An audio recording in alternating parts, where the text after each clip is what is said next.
আওয়ামী লীগ যখন শোষকের চেয়ারে ছিল, শাসকের চেয়ারে ছিল, তখন আই ফট tooth and nail against them.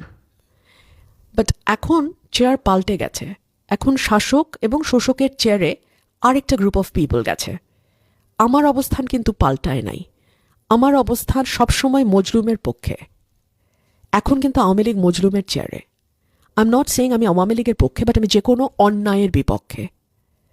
There is a thin line between these two.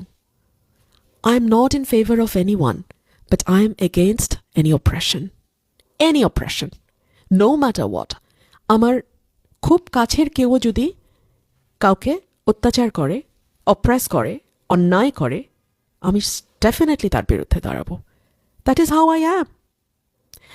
So এখন যাদের অন্যায়, যারা দেশটাকে অস্থিতিশীল করতে চায়, যারা দেশটাকে ভুল দিকে নিতে চায়, যারা দেশটাকে কিছু মানুষের জন্য অবাসযোগ্য করে তুলতে চায়, যারা বিভেদের রাজনীতি উস্কে দিতে চায়, যারা উগ্রপন্থাকে রাজনৈতিক হাতিয়ার হিসেবে ব্যবহার করতে চায়, এবং সর্বোপরি যারা এই ছোট্ট কিন্তু জনবহুল দেশটাতে মানুষে মানুষে ভয়ানক বিভেদ এবং ঘৃণার চাষ করে একটা গৃহযুদ্ধের দিকে বাংলাদেশকে নিতে চায়, তাদের বিপক্ষে আমি দাঁড়াবই।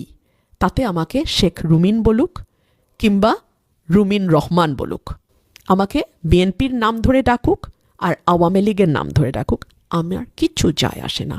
আমি এখনো মনে প্রাণে বিশ্বাস করি noisy people are very limited. আমরা ওদের নয়েজটা খুব শুনি। ওরা ফেসবুকে অনেক সরব, ওদের এক একজনের 500টা করে ফেক অ্যাকাউন্ট, ওরা বট বাহিনী চালায়। সো আমরা মনে করি ওরাই বোধহয় বাংলাদেশ। না, ওরা কিন্তু সংখ্যালঘিষ্ঠ। দে আর দ্য মাইনরিটি।